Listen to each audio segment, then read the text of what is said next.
aqui no problema 1.38, ele diz que eu tenho uma caixa retangular sobre um piso horizontal.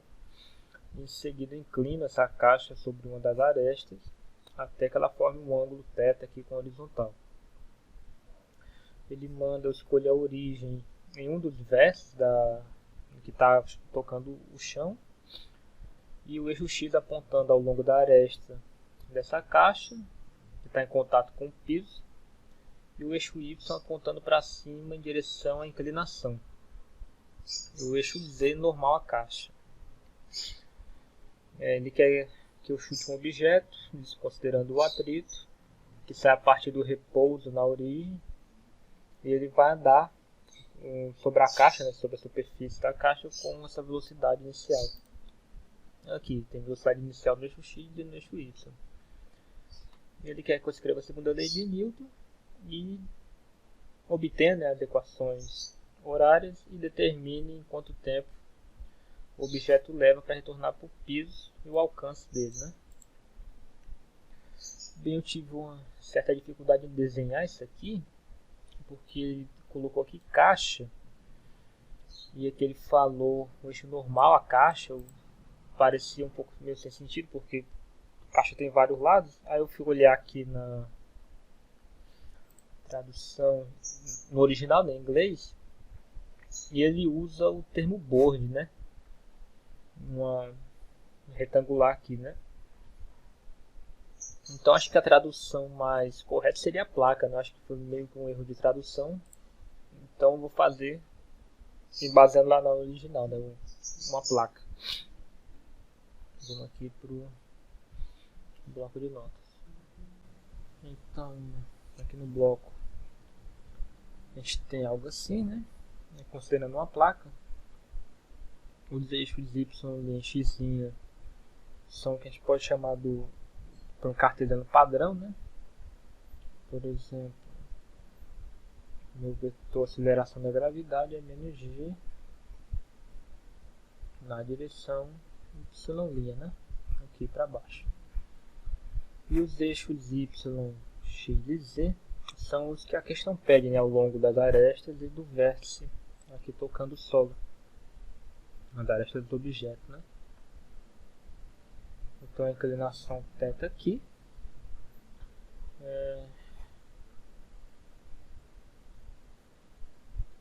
o objeto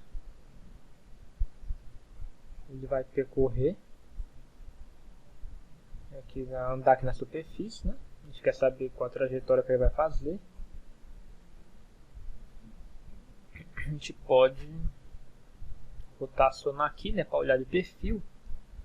E o que a gente tem é basicamente um problema de um plano inclinado que ele resolveu complicar um pouquinho aí, né?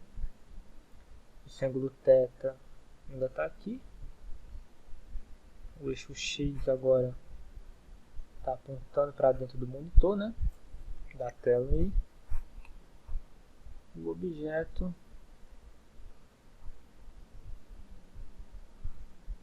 está aqui, né? Aí a gente começa a fazer aquele diagrama que a gente já conhece. Eu tenho o vetor P aqui, né? Meu peso apontando para cá.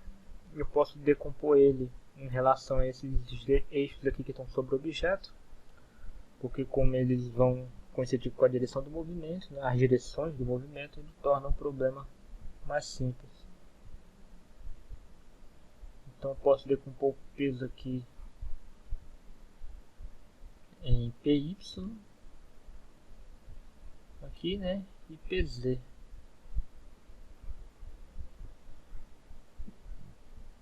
Esse ângulo θ se repete aqui.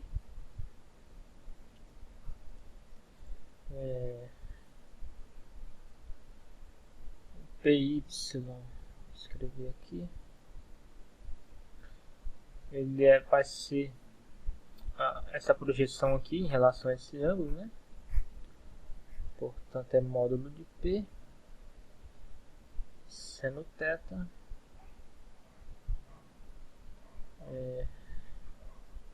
como eu botei vetor, então aqui vai ser negativo na direção y. Então, tá ao contrário da direção aqui, né? E PZ, da mesma forma, vai ser P cosseno θ, né? Na direção Z, também negativo aqui. Então, a gente quer obter R de t, né? A posição do objeto aí, escrita, né, a partir desses eixos x, y e z. Eu vou começar pela soma das forças em x. Vai ser zero, né? Apesar de ter velocidade, e a velocidade em relação a esses eixos, aí a questão me diz que a velocidade inicial é v0x, v0y e 0, mas não tem força agindo na direção x. Em y, a soma das forças em y é simplesmente o py.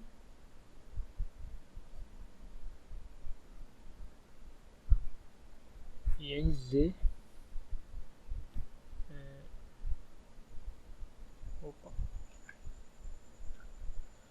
também vai ser zero, né? Porque ele não toma que ele não vai atravessar aí essa superfície, aí vai ficar confinado essa superfície. Mas eu tenho aqui a normal, apontando aqui. Então eu tenho um n na direção positiva de z menos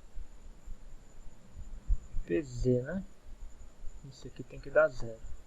Esse vetor aqui é o vetor normal e esse aqui é a componente pz aqui. Então agora a segunda lei de Newton me diz que a soma das forças externas mr, dois pontos, né, aceleração, tenho que m, x dois pontos, y dois pontos, z dois pontos é igual a simplesmente essa componente aqui, né? Porque as outras duas são zero, mas eu vou escrever na forma de vetor aqui, então vai ficar 0 menos mg, né? Módulo do peso seno θ e 0. Então, isso aqui morre, eu tenho simplesmente para x dois pontos igual a 0, implica que dvx dt é igual a 0, ou seja, vx é igual a constante, igual a v0, ou eu posso escrever integral de dvx de v0x até vx igual a 0. Da mesma forma, o vx é constante, igual a v0x. Então, eu tenho que dx dt é igual a v0x, e, portanto, x de t igual a v0x t. Primeira equação horária da componente da posição. Para y, então que y dois pontos é igual a... Opa! Aqui não tem esse m, já está aqui fora.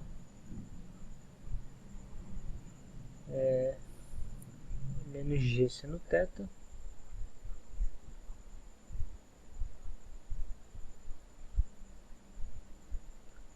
Então eu tenho integral, eu vou chamar aqui de y ponto, a velocidade, então v0y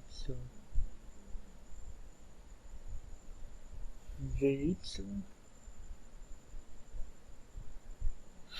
igual a menos a integral de g seno θ dt de 0 a t, né? Estou equaçãozinha diferencial, eu estou resolvendo por separação, né? Variáveis separadas.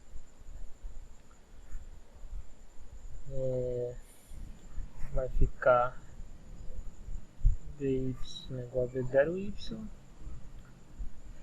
menos g seno de θ t. Novamente, isso aqui é igual a dy dt. Portanto, eu tenho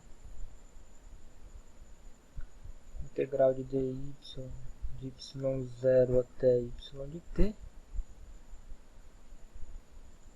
integral de v0y menos g seno de θ t dt de 0 a t. Então eu fico com y de t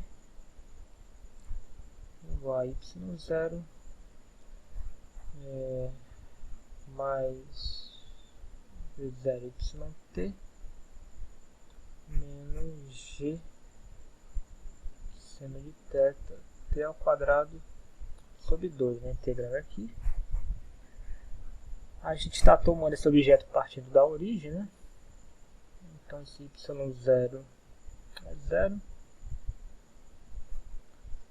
A equação horária para a componente y do objeto é essa aqui.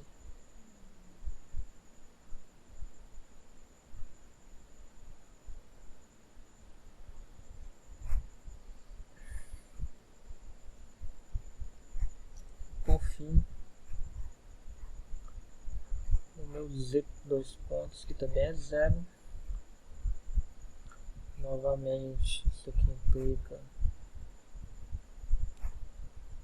de v0z até vz igual a 0, vz igual a v0z, que é 0, né?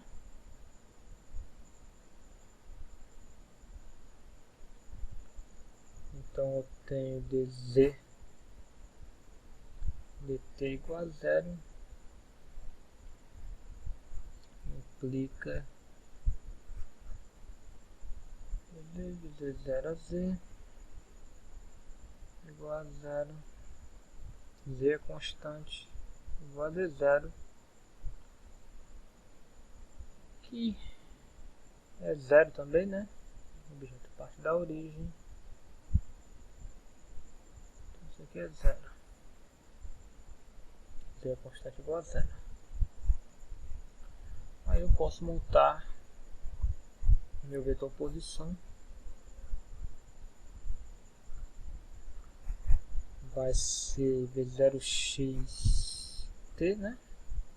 Foi a minha equação horária para x. A para y, v0yt menos g seno de θ t ao quadrado sobre 2. E aqui é 0. Opa! E a minha posição é essa. O problema que é escrever a segunda lei de Newton, obtive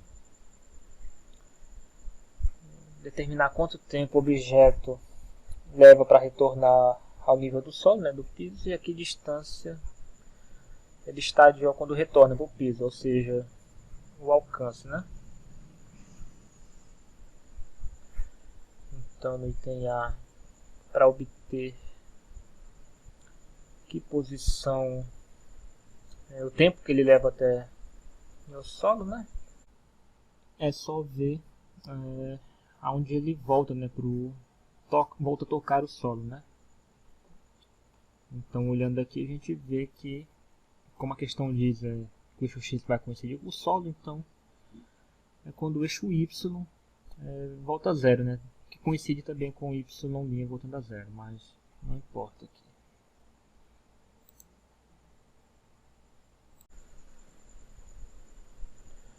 Deixa eu ver aqui só uma coisa.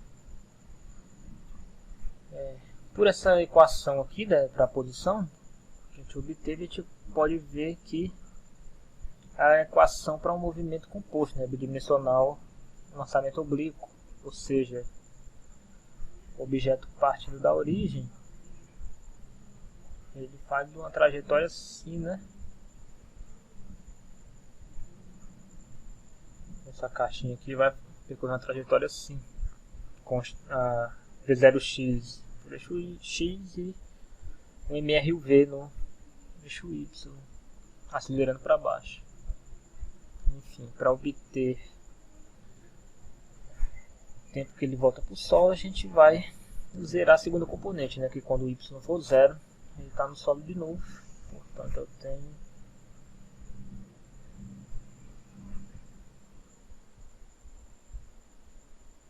isso aqui igual a zero.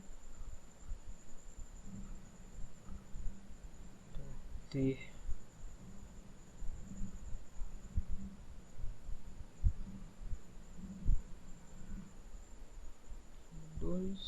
igual a zero. Então eu tenho a solução 1, que é t igual a zero, que não me interessa, né? Porque ele está partindo da origem, então t igual a zero obviamente está no solo. Então o que me interessa é esse parênteses 0y menos g seno t, seno θ t sobre 2 igual a zero. Isso aqui vai dar 2 vezes 0y, né? Sobre aquele termo ali. Meu reto aqui. 2 vezes 0y sobre g seno de θ, né? Vou chamar de tr, tempo de retorno. E o alcance, é só calcular x de t aqui, né? Para esse tempo de retorno, né? O quanto ele percorre em x até retornar para o solo. O x de t é V0xt, né? Então o alcance é x calculado em PR, que vai ser igual a V0x, é 2 V0y g seno de θ, né? Isso aí é meu alcance. Equação do meu alcance, né? E somente isso. Pronto.